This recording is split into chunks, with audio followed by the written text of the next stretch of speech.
रख हौसला वो मंजर भी आएगा, आपके हस्से के पास चलकर समंदर भी आएगा, मत बैठे तक्कर मंजिल के मुसाफिर, एक दिन आप सभी को मंजिल भी मिलेगी और मंजिल मिलने का आनंद आएगा। नमस्कार दोस्तों, आप सभी का हमारे YouTube चैनल पर स्वागत है। अगर आप आज हमारे YouTube चैनल पर पहली बार आए हैं तो चैनल को सब्सक्राइब और ये जो पास वाली घंटी दिखाई दे रही इसे जरूर दबाएं, जिससे आने वाले वीडियो की नोटिफिकेशन आप सबको सबसे पहले मिलेगी और वीडियो को भी सबसे पहले देख पाएं।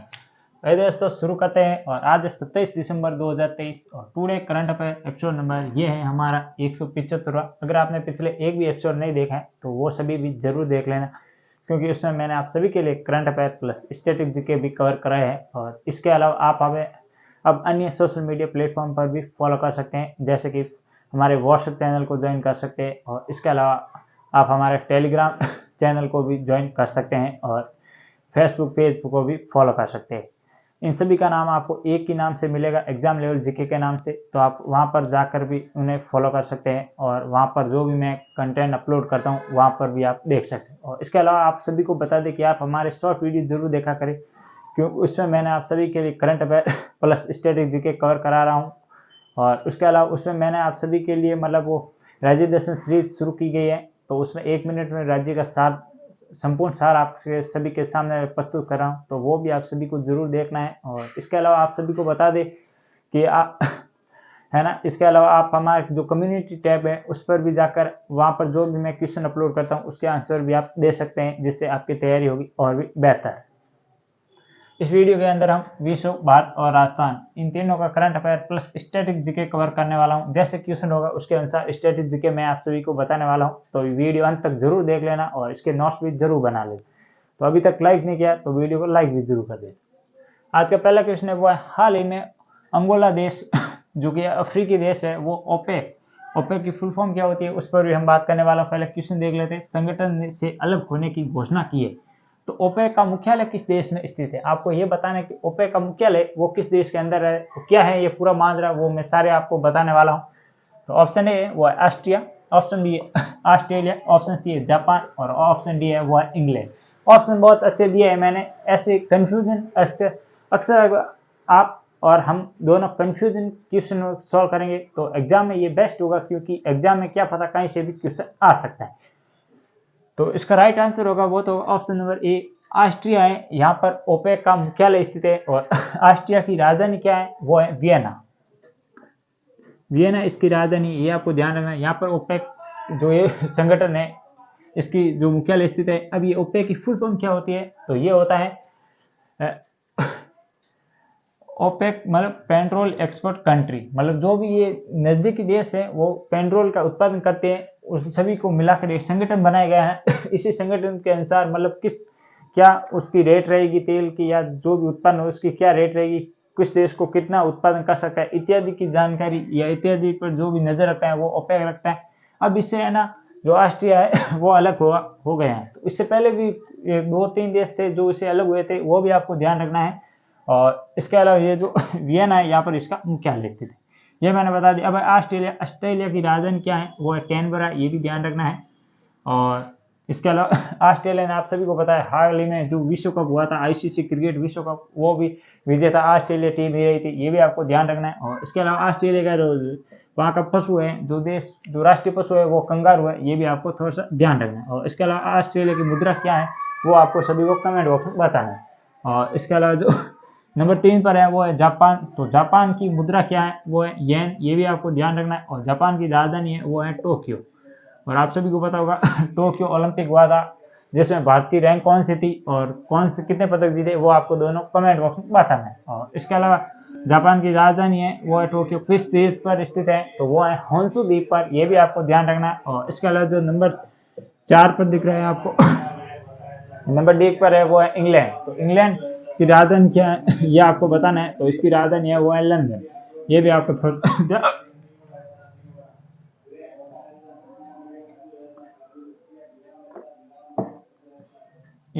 सा ध्यान रखना है। और इंग्लैंड के या यूके के वर्तमान में जो प्रधानमंत्री कौन है तो वो है ऋषि सुनक, भारतीय वंश से ऋषि सुनक, ये भी आपको थोड़ा सा ध्यान रखना। आज का दूसरा क्वेश्चन है वो है, हाल ही में किस देश ने ग्रेट अरब माइंड्स अवार्ड प्रदान किया है, तो आपको उस देश का नाम बताना है जिसने ग्रेट अरब माइंड्स अवार्ड ये प्रदान करता है प्रतिवर्ष। तो ये वो कौन सा देश है जो ये प्रदान करता है? ऑप्शन ए वो यूएई संयुक्त अरब अमीरात, ऑप्शन बी है यूएसए संयुक्त स्टेट ऑफ अमेरिका, और इसके अलावा नंबर 3 पर है वो है नॉर्वे, और ऑप्शन जो है 4 पर है वो है भारत। तो ये किसके द्वारा प्रदान किया जाता है? ग्रेट अरब माइंड्स अवार्ड। तो ये प्रदान किया जाता है आपके यूएसए के यूएई के द्वारा। ये भी आपको थोड़ा सा ध्यान रखना। यूएई के प्रमुख कौन है? तो वो किंग अब्दुल है, ये भी ध्यान रखना है थोड़ा सा आपको। और इसके अलावा यूएसए के वर्तमान प्रेसिडेंट कौन है? तो वो है जो बाइडेन। आप सभी को पता होगा ये जो इनको इनवाइट किया था 26 जनवरी के गणतंत्र दिवस पर, परंतु ये नहीं आ रहे हैं। तो अब 26 जनवरी को जो गणतंत्र दिवस है उस पर कौन से किस देश के प्रमुख आ रहे हैं?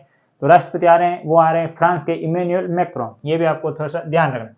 इसका नॉर्वे स्विट्जरलैंड की राजधानी है नॉर्वे, ये आपको ध्यान रखना है। और इसके अलावा भारत, आप सभी को पता होगा G20 का जो अध्यक्षता थी 2023 में, ये किसके द्वारा की गई? भारत के द्वारा की गई। और भारत के दिल्ली में एक जो मंच बनाया गया है उसे किस नाम से जाना जाता है, जहां पर प्रमुख बैठक होती है? तो वो है भारत मंडपम। ये भी आपको थोड़ा सा ध्यान रखना है। और इसके अलावा P जो 20 था, पार्लियामेंट 20, वो हुआ था यशोभूमि। ये भी दिल्ली के अंदर बनाया गया एक बहुत बड़ा भवन है, जहाँ पर ये बहुत इंटरनेशनल मीटिंगें होती है। तो ये इस क्वेश्चन से रिलेटेड इसका आंसर तो होगा ऑप्शन नंबर ए है, वो यूएई होगा। ये आपको ध्यान रखना है। और प्रमुख जो यूएई की राजधानी है वो है अबू धाबी, जबकि दुबई एक प्रमुख शहर है यूएई का। और इसके अलावा पेट्रोल के उत्पादन में यूएई दूसरा स्थान रखता है, ये भी इसमें शामिल है। और इसके अलावा मैंने ये बता दिया G20।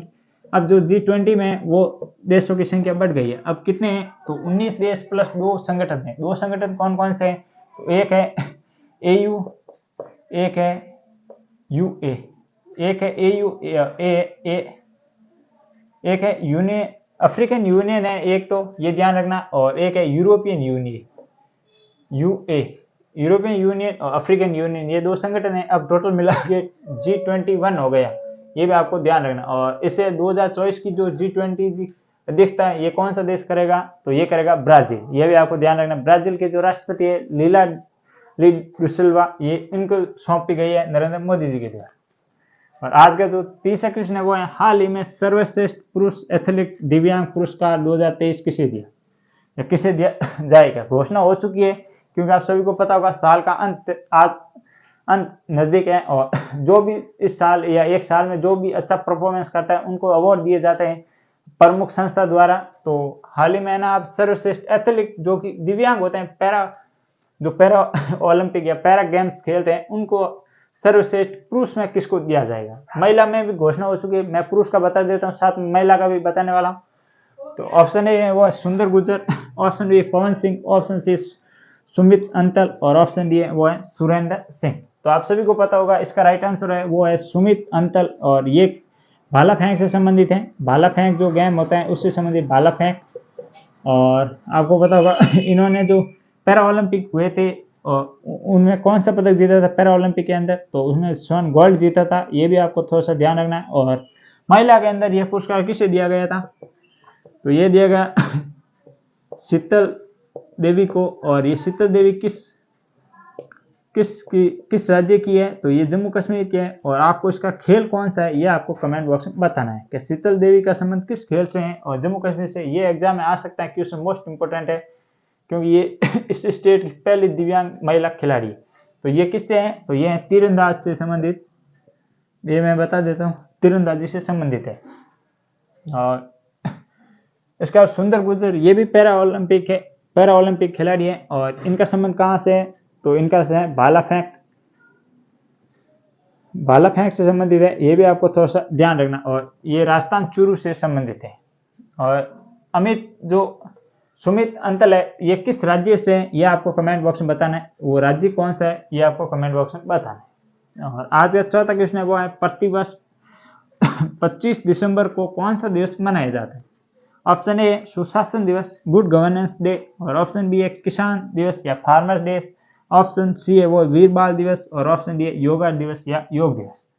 तो इसका राइट आंसर होगा वो होगा सुशासन दिवस।